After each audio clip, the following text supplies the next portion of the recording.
Sejam bem-vindos a mais um Singular, programa mensal de entrevista sobre a identidade e a cultura da cidade de Braga, concelho também. E o nosso convidado de hoje, deste segundo programa, é o Padre João Torres Campos, o Abade de Priscos, né? O Abade de Priscos, que é uma figura sumamente conhecida também por causa do presépio vivo de Priscos, é isso também que nos traz cá hoje principalmente, mas vamos falar um bocadinho sobre o seu percurso. Padre João, muito obrigado, é um privilégio para mim tê-lo cá hoje. Agradeço o convite. E vamos agora conversar um bocadinho sobre o seu trabalho e sobre a sua vida também, se nos permitir. Claro que sim.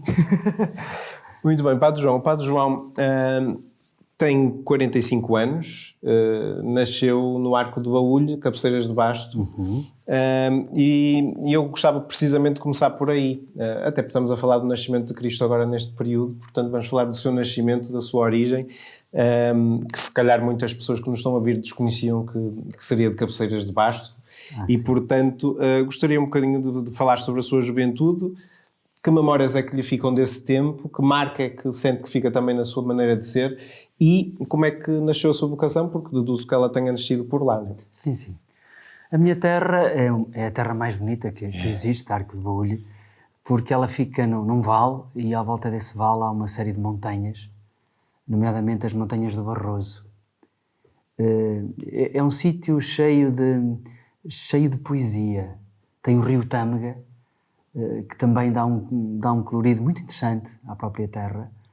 A terra é feita de gente, como todas as gentes que existem em todas as outras terras. Mas há sempre figuras que certamente nos marcam.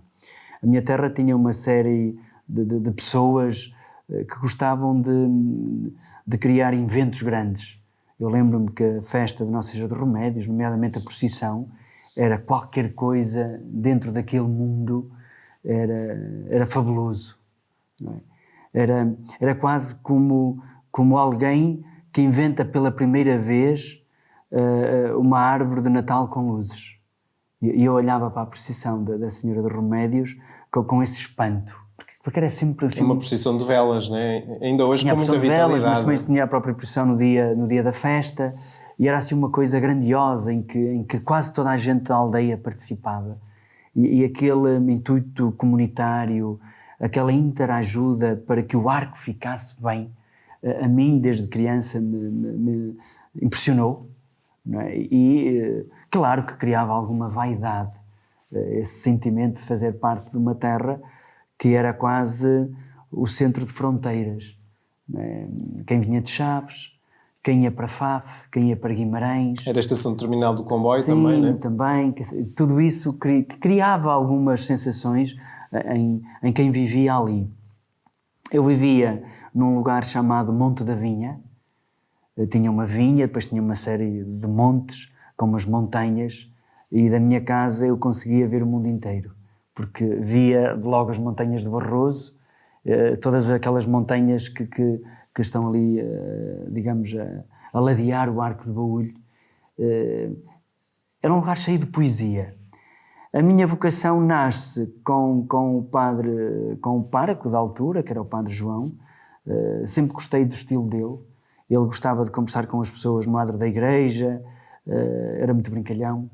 E aquilo, sei lá, apaixonou-me. Aquela forma de ser e de estar com as pessoas. Lembro-me que a minha família muitas vezes dizia-me que eu deveria ser acólito, e eu disse muitas vezes, não, eu não quero ser acólito, eu quero ser como o padre.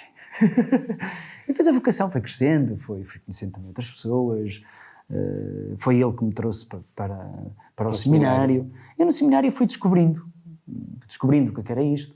Depois das muitas experiências e das muitas pessoas que eu fui conhecendo, fui vendo que se calhar era isto que Deus me chamava a fazer na vida. Muito bem, depois é ordenado em 2003, certo? E parte para a África, para o norte de Moçambique, para uma missão. Eu deduzo que isso tenha sido um tempo bastante marcante e naturalmente que tenha ido por sua vontade para a missão, e certamente com muitas diferenças daquilo que é a igreja em Braga, a igreja no norte de Moçambique. Claro, este tipo de comparações são sempre muito perigosas de se fazer. Aliás, eu vou para a África, mas antes de eu ir para a África eu já tinha estado em África. eu quando era estudante universitário, na Faculdade de Teologia, eu fiz parte de um grupo chamado Gás África. E nesse grupo do Gás África, eu tive a oportunidade de fazer uma série de experiências missionárias durante 2 meses. A primeira foi num bairro de Lata, ali a 1 quilómetro mais ou menos de Beja. Vivemos num bairro em que no fundo faltava tudo. Uma vez tivemos a visita do Sr. Bispo, o Dom Manuel Franco Falcão, e eu lembro-me de ter ido pedir uma cadeira e ter pedido açúcar a uma vizinha. E fiquei impressionado como é que um bispo pode visitar um bairro de Lata. Foi a primeira vez que eu percebi que um bispo podia visitar os pobres. Foi lá que eu percebi isso. Depois, estive na Madeira, também durante 2 meses, com 7 jovens. Eu era o único seminarista. E então tínhamos uma espécie de escola comunitária de verão. Aqueles alunos tinham mais dificuldade, nós éramos 7, e todos nós dávamos explicações àqueles alunos durante a manhã. Eu era professor de Geografia, de História, de Português, e tinha os outros colegas nas outras áreas. Depois, durante a tarde, visitávamos os idosos, nas montanhas do Jardim da Serra, lá dentro do Estreito de Câmara de Lobos. Para quem quer ter uma ideia, não fica muito longe do Corral das Freiras. Basta olhar para a montanha do Corral das Freiras, o Jardim da Serra fica do outro lado da montanha. Muito interessante, uma experiência muito rica. Eu estava com 7 jovens, alguns deles nem eram crentes, e para mim, enquanto seminarista, foi uma experiência fantástica. Depois fui para Angola, estive a trabalhar no Hospital do Cina Machel, também como voluntário, éramos 11, e durante a tarde trabalhávamos num centro que acolhia crianças do Palanca, eu dava também explicações, à noite às vezes íamos também para o hospital. Eu no hospital cortava cabelo, dava banho a doentes e fazia curativos. Foi uma experiência fantástica. Depois voltei à Madeira, a trabalhar em Câmara de Lobos, já num contexto diferente, em que a missão que me era pedida era que eu identificasse, juntamente com mais 4 colegas, identificasse as crianças que vendiam postais no Funchal. A pedofilia no continente ainda não se falava muito, mas na Madeira ela existia de uma forma que eu não arranjo adjetivos para dizer o que é. E então conseguimos reunir cerca de 25 crianças e levámos essas crianças depois para Porto Santo, tivemos com elas lá um tempo, também com locais de Câmara de Lobos, e em que o trabalho fosse sendo feito também com a família, para que estas crianças deixassem, no fundo, de se prostituírem ou de serem, digamos, violentadas sexualmente. Também foi um projeto muito bom. E depois voltei a Angola, já na Gabela. Ainda volta a Angola. Volto a Angola, na Gabela, já como diácono, a trabalhar com os padres da Sociedade Missionária da Boa Nova. E eles estavam já no meio do mato, digamos a 400 km de Luanda, já um outro ambiente. Eu fiquei numa aldeia chamada Gabela, tenho ótimas recordações desse sítio. E foi ali que eu conheci uma outra forma de ser igreja, onde as pessoas são apaixonadas pela igreja, onde cada um sente que é pertença de alguma coisa. Foi lá pela primeira vez que eu almocei com pastores de outras confissões religiosas. Eu até pensava que era pecado comer com outros que não eram do nosso sindicato. Foi uma experiência também muito boa. Na altura em que eu vou para lá, há um padre da casa que vai para Luanda, há outro que está lá e fica doente, e eu vejo-me a ser eu, digamos, o comandante da missão. Ainda como diácono. Como diácono. Eles eram pessoas que assim, muito... Eles queriam que eu aprendesse a fazer fazendo. E deixaram-me numa aldeia lá no meio do mato, sozinho, durante uma semana. Foi assim uma experiência... Mas foi muito bom. Ao princípio as próprias crianças tinham medo de mim, porque nunca tinham visto um branco, mas depois perceberam que o branco não era assim tão branco, que até comia a comida deles e dormia nas casas parecidas com as deles. E é depois destas experiências que eu vou para Moçambique. Eu vou para Moçambique, vou eu e o padre Jorge Vilaça, vamos, na altura nós éramos 13, e então, quer eu, quer o padre Jorge Vilaça, fizemos a proposta, Sr. Arcebispo Dom Jorge Ortiga, nós éramos 13, e se calhar 13 padres na nossa diocese... Era demais.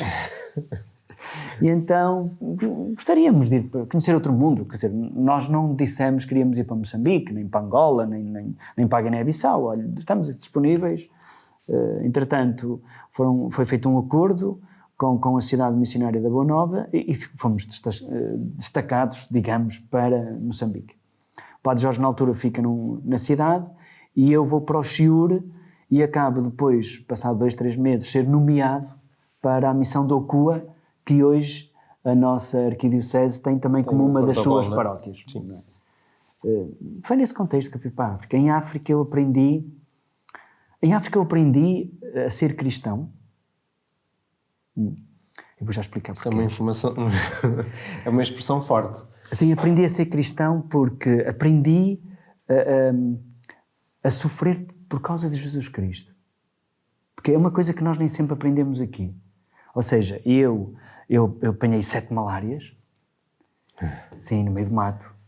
Eu fiquei várias vezes muito doente.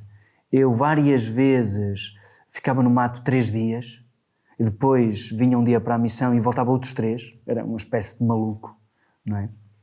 E tive coisas muito interessantes. Lembro-me uma vez, depois de ter estado 3 dias no meio do mato, ter visitado comunidades que não eram visitadas há 30 anos, estávamos no regresso, eu trazia uma série de doentes comigo, porque as visitas eram muito interessantes. Eu posso explicar, dentro deste contexto, o que é ser cristão.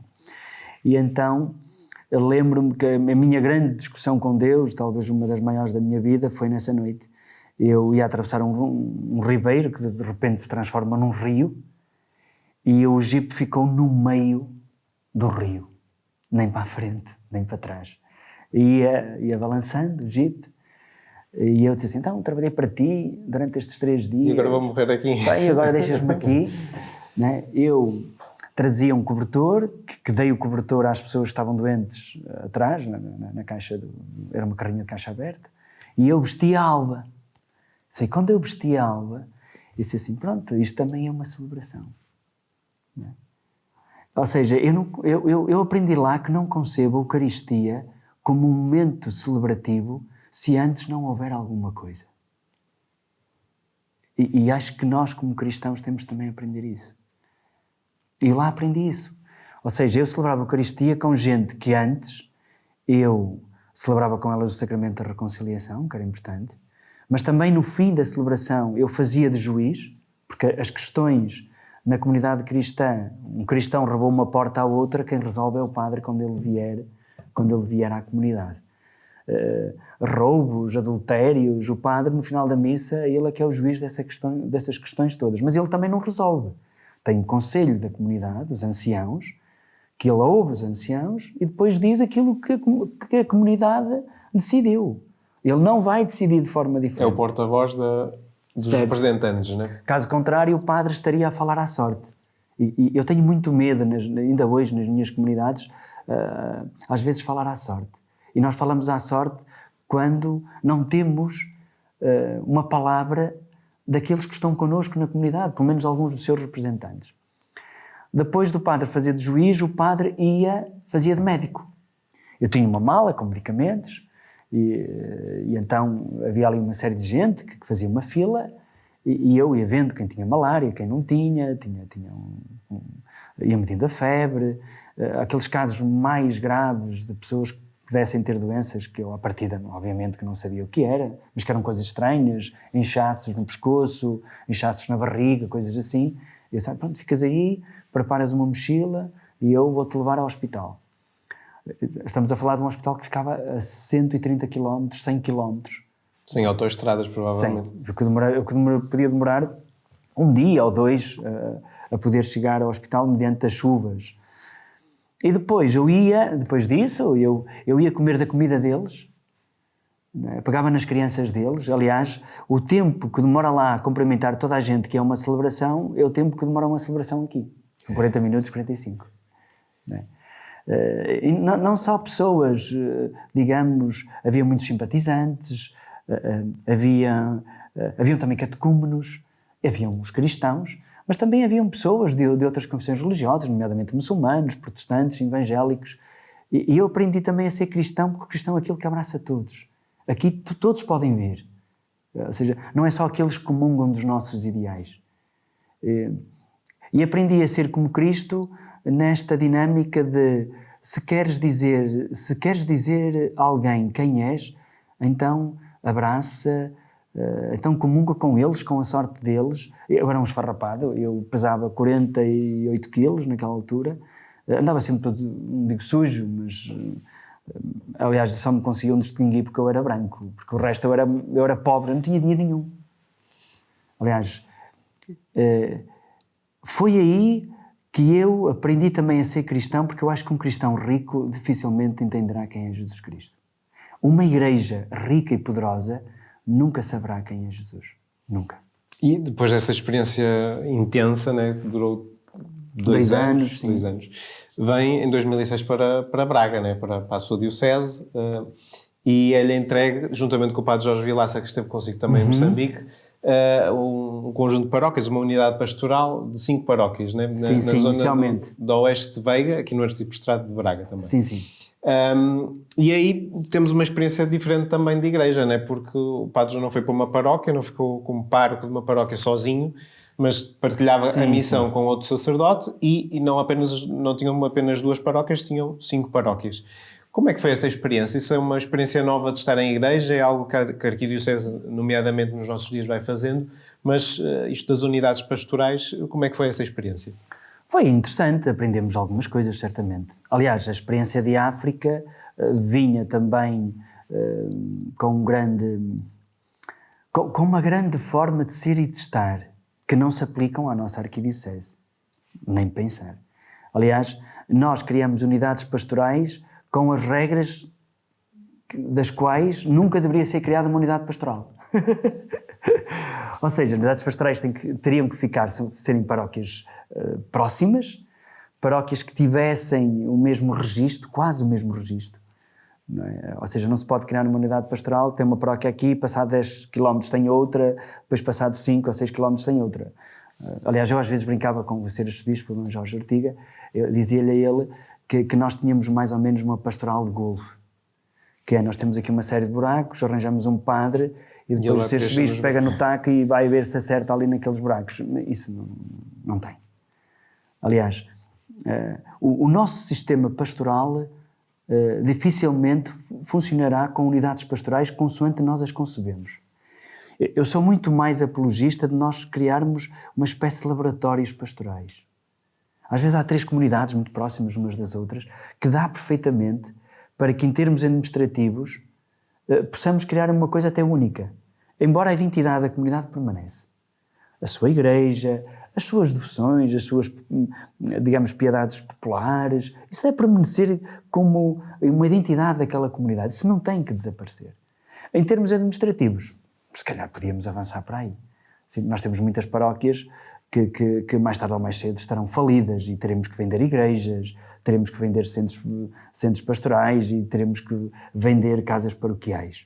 Esta entrevista vai ser interessante daqui a uns 10, 15 anos. Isso é um cenário catastrofista. Não, isso é um cenário realista. Isso é o melhor cenário que nos pode acontecer. Nós temos coisas a mais. Sim, nós andamos completamente esgotados com tudo menos as coisas de Cristo. Está a falar dos centros paroquiais, por exemplo? Não paroquiais, sociais. Por exemplo, não tenho nada contra os meus colegas que trabalham de borla para o Estado e que de uma certa forma estão a fazer aquilo que o Estado deveria fazer. Aliás, muitos deles completamente esgotados, alguns deles há muito tempo, digamos, em burnout, que prestam um serviço incrível a este país. E é de uma ingratidão os governos que têm governado o nosso país para com estas pessoas que trabalham voluntariamente, que sustentam um sistema para que ele não entre em colapso.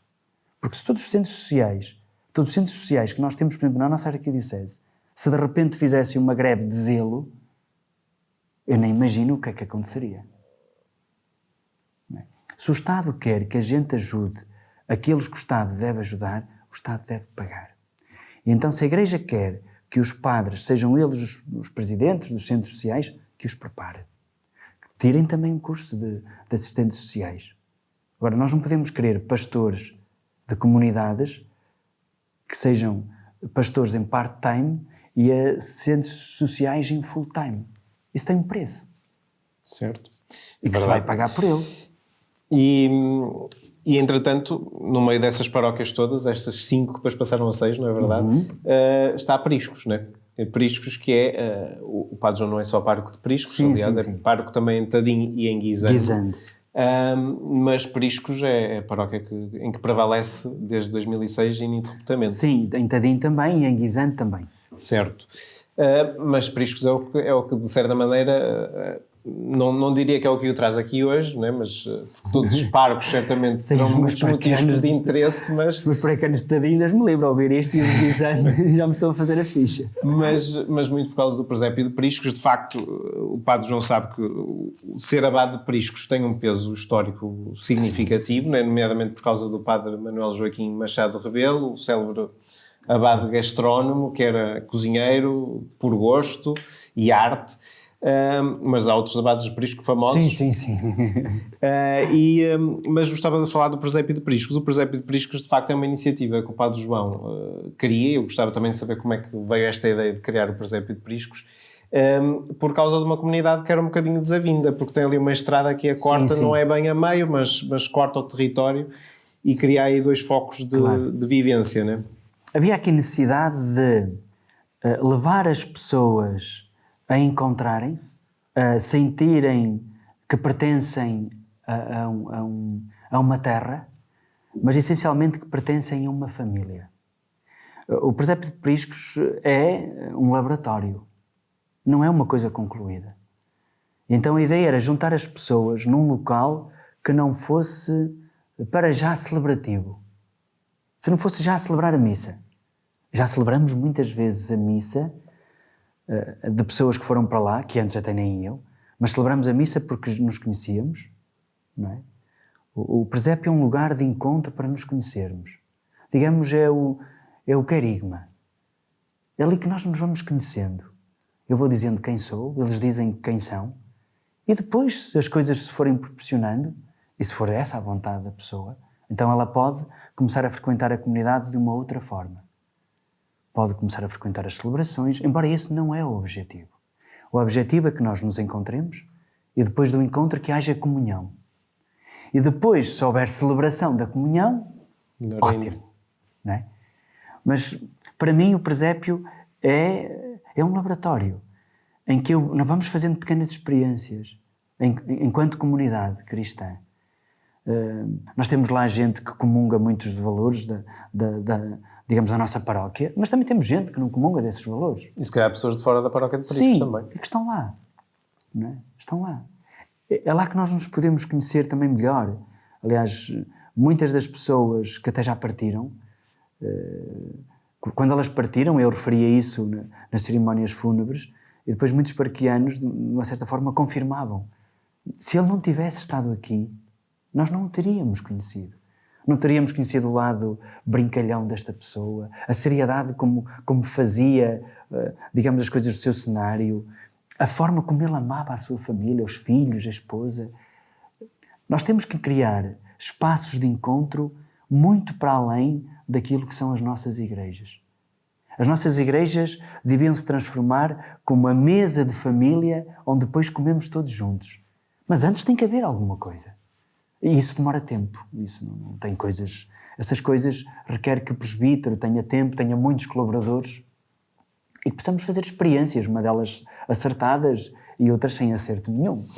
O presépio foi a primeira ideia que teve para concretizar isso que está aqui a falar ou teve outras ideias? Tem outras ideias. A Braga Celta, que se criou em 2012 no âmbito da Capital Europeia da Juventude, em Esporões, tinha também esse intuito. Depois criámos também em 2012 em Priscos a Aldeia das Religiões, onde estiveram 32 líderes diferentes de várias confissões religiosas, que ainda hoje eu converso com alguns. Certamente isso também tem um bocadinho a ver com a experiência que esteve em Angola, não é? Em Angola, sim, a primeira experiência em Angola. Depois em Moçambique eu também vivia num espaço onde havia muitos muçulmanos. Eu levei muitas vezes ao hospital senhoras para darem à luz, e depois o diretor do hospital vinha correr atrás de mim: Sr. Padre, se não se importa, leve-me um cadáver para a missão X, para a aldeia X. Eu às vezes à noite lá ia eu para uma aldeia, eu sozinho com o morto. não é? Sente que hoje a Igreja está mais aberta aos outros credos, a cristãos e não cristãos? Sinto. E sente que isso já é uma coisa importante para a vivência do cristianismo hoje? Sim, eu acho que um cristão, seja ele católico, protestante ou evangélico, minimamente esclarecido, facilmente abraça as ideias do outro. Não tem que concordar com elas. Mas podemos comer juntos, podemos falar juntos, podemos até viajar juntos. Porque perdeu a mania pobre de eu achar que sou mais importante do que tu. Eu não sou mais importante que tu. Eu sou mais importante que tu se eu amar mais que tu. Então já relativizamos um pouco aquela expressão do fora da Igreja não há salvação. Sim, eu acho que sim, há muito tempo. Já está ultrapassado. Eu acho que há muita gente boa, E se calhar Deus chega às pessoas por diversos caminhos, por diversos canais. Não é? Sim, não podemos ter esta pretensão que só quem frequenta a Igreja é que tem salvação. Acho que essa ideia é pobre. Não é? Quem nos dera a nós que toda a gente que frequenta a Igreja soubesse que pode ser salvo. Mas tem que fazer alguma coisa por isso, obviamente. Padre João, quando começou o presépio vivo de Priscos, tinha a ideia da dimensão que iria alcançar, dimensão nomeadamente mediática, mas também, eu penso que hoje é obrigatório falar do Natal. Quando se fala do Natal em Portugal, mas em particular em Braga, tem-se falado do presépio vivo de Priscos, né? Numa cidade, num concelho, numa arquidiocese que tem a tradição dos presépios movimentados, que também arrastam muitas pessoas, mas o presépio vivo de facto ganhou uma identidade própria, que hoje podemos considerar que é um verdadeiro sucesso mediático, mas também a nível das causas que agarra. O presépio usa esse microfone que acaba por ter para agarrar causas. Sim. E pelo menos o Padre João tem tido essa sensibilidade de todos os anos agarrar uma causa diferente. Olha, há duas palavras que eu nunca tenho a preocupação de ter associadas ao presépio. Êxito e sucesso. Nomeadamente há alguns anos, porque eu vou buscar pessoas que não são de muito sucesso nem de muito êxito, que às vezes ficam completamente esquecidas na prateleira. Basta olhar para a questão dos reclusos. Basta olhar, por exemplo, quando convidamos o bombeiro, o Rui Rosinha, quando convidamos os refugiados que vivem cá em Braga. E este ano, quando convidamos a mãe do Rui Pedro, a senhora Filomena Teixeira. Ou seja, vamos buscar gente improvável. Essa técnica não é minha, é de Jesus. É de Jesus Cristo. É. E se eu tivesse a preocupação de que o presépio fosse um sucesso e fosse um êxito, eu acho que iríamos começar a ficar muito preocupados porque é que não tivemos aqueles números de visitantes, porque é que não tivemos aqueles figurantes, porque é que não aparecemos neste meio, naquele comissão social, porque o sucesso leva-nos sempre a querer ficar à frente de alguém. E eu fui aprendendo com os meus paroquianos que o sucesso nem sempre é amigo do cristianismo, porque nós sempre fomos, desde a nascente, uma igreja de fracassados. Acho que respondi. Sim, sem dúvida, sem dúvida. E falou aqui da questão dos presos, e uma das questões que eu tinha para lhe colocar é precisamente por causa da pastoral das prisões. O Padre João também é uma espécie de capelão da prisão de Braga, tem essa experiência, e gostava de lhe perguntar o que é que se sente que a pastoral das prisões é uma componente um bocadinho esquecida da missão da Igreja, e qual é que é a sua importância efetiva para quem está numa prisão e tem a possibilidade de ter acompanhamento espiritual. Essa pergunta é terrível. Eu acho que nós em Portugal, nesta questão, nós comemos muito sono. Muito. Aliás, muitas vezes os próprios presos, a única coisa de jeito que eles poderão ter dentro de uma diocese é que de vez em quando, porque está lá escrito no livro da oração dos fiéis, presos e reclusos. Porque basta olhar, por exemplo, para os assistentes espirituais religiosos do Exército. As regalias que têm e o estatuto que têm. Até tem um bispo. Certo. Basta olhar, por exemplo, em meio hospitalar, que já é menos que no Exército. E depois aparece, depois do hospitalar, aparece o mundo prisional. O que dizer de uma igreja que está sempre a falar de pobres, mas onde eles estão, a igreja está longe? Pobres e marginalizados, né? Isto Sim, é a porque- igreja das margens, né? dos que estão... Aliás, como padre dentro de uma prisão tem que ser escolhido o perfil, essa pessoa tem que ser formada. Existe, dentro do âmbito da concordata, um decreto de lei, o 252 de 2009, que nunca foi aplicado. Não vejo nenhum bispo em Portugal, aliás, vi 2 bispos em Portugal preocupados com essa questão, mas a Conferência Episcopal, enquanto tal, completamente a dormir. Completamente. Aliás, os seus bispos sabem que eu sempre que tenho a oportunidade, eu falo disto. E enquanto eu viver, eu falarei disto. Enquanto não estiver, não deixa de ser interessante que aqui há uns anos atrás, a Igreja Universal do Reino de Deus conseguiu fazer um memorando com a Direção-Geral de Ação Social e Serviços Prisionais.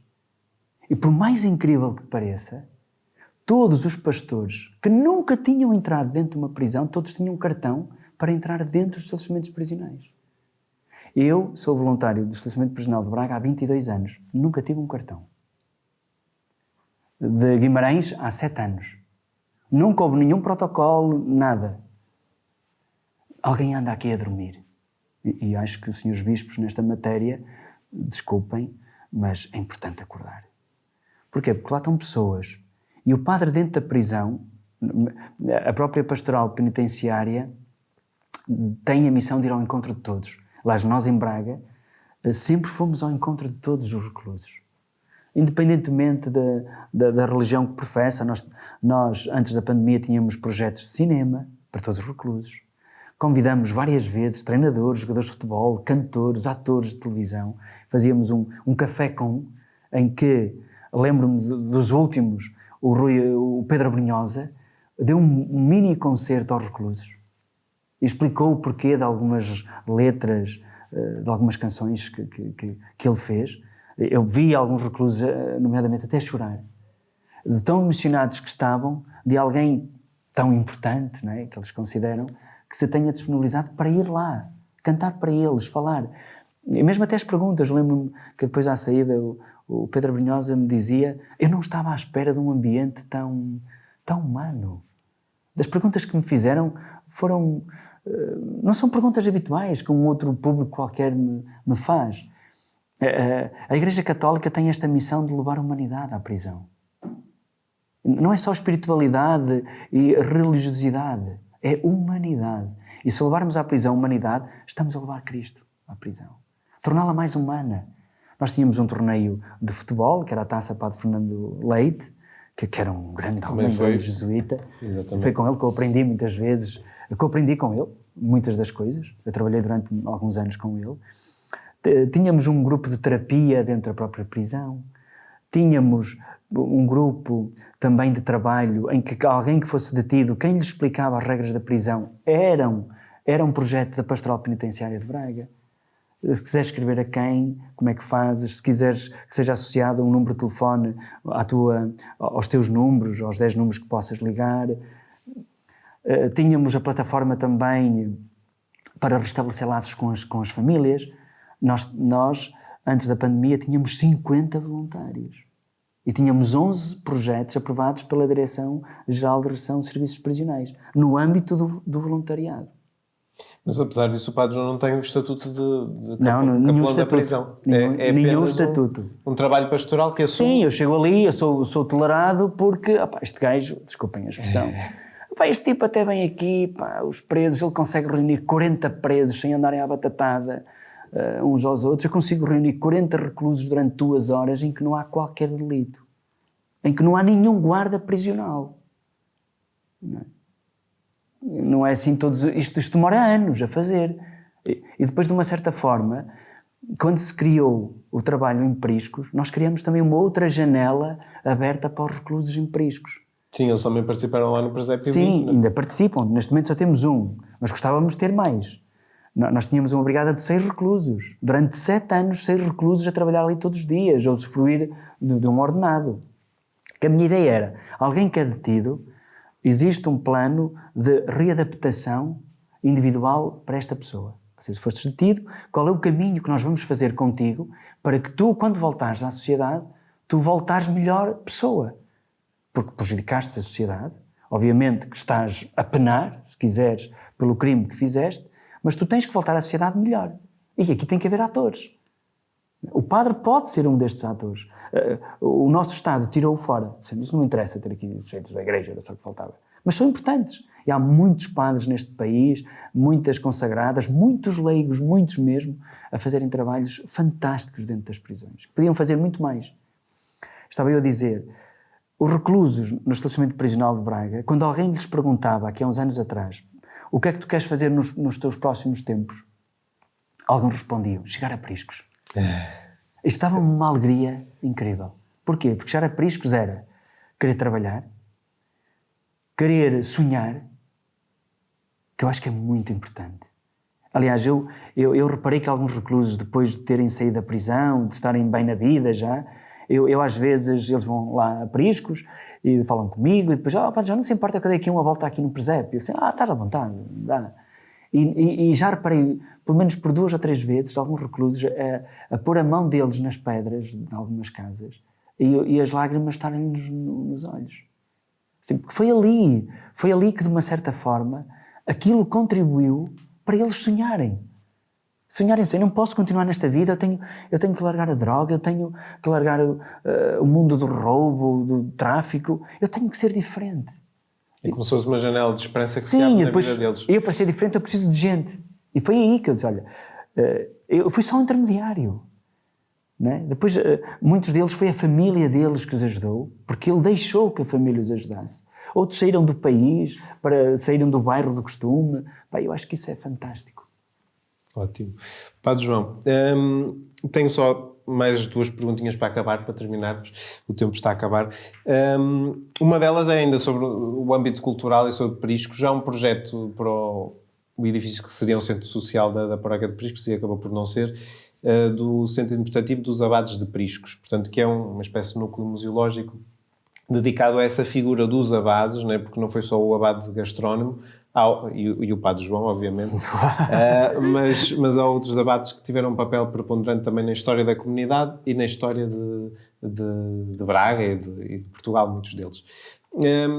Quer-nos falar um bocadinho sobre esse projeto? Sim. Nós esperamos que durante o próximo ano este projeto possa avançar, que tem um estudo de alguém muito importante.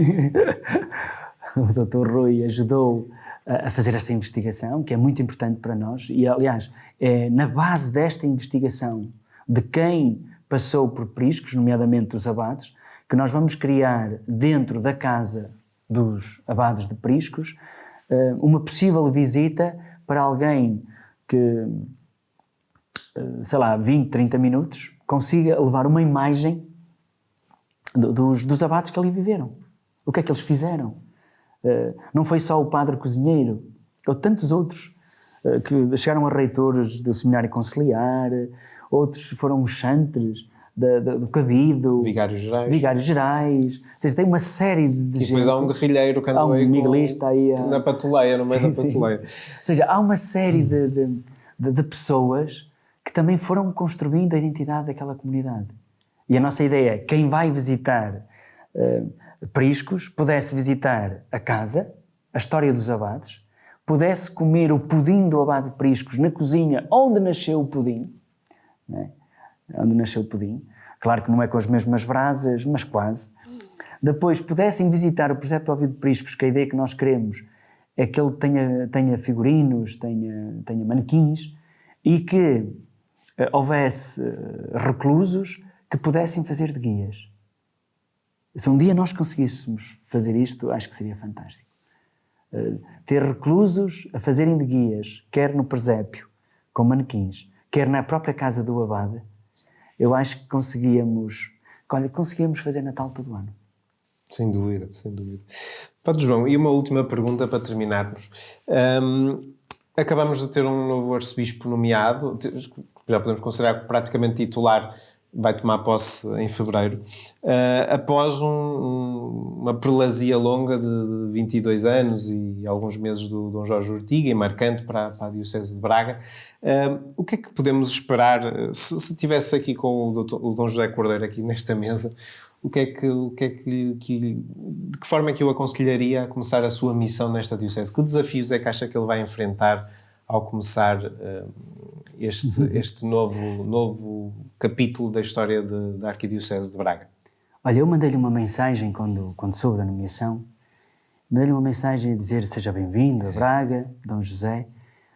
Tenho um apanhador de lágrimas e um fazedor de sorrisos. Estão ao seu serviço. E acho que por aqui já digo muita coisa. Claro que vai encontrar muitas coisas maravilhosas, vai encontrar muito entusiasmo, vai encontrar um povo de Deus animado, mas também vai encontrar também muitas dificuldades. E o importante é que nós, os padres, sejamos os primeiros a dizer: olha, estamos aqui também para ajudar nesta missão, venha o que vier, estamos juntos. Obviamente que aquilo que eu gostaria que o Dom José... Eu gostaria que o Dom José viesse como amador e não como profissional. Jesus escolheu sempre amadores e a coisa ainda hoje corre. Eu acho que quando nós somos muito profissionais na igreja, as coisas começam a correr mal. Jesus disse a tanta gente: olha, a tua fé te salvou, vai em paz. E nenhum deles sequer era religioso. Não era sequer religioso. Aquilo que eu peço ao Dom José é: venha como amador, porque já cá estão outros amadores. E se cada um de nós tiver um apanhador de lágrimas e um fazedor de sorrisos, eu acho que nos vamos entender todos bem.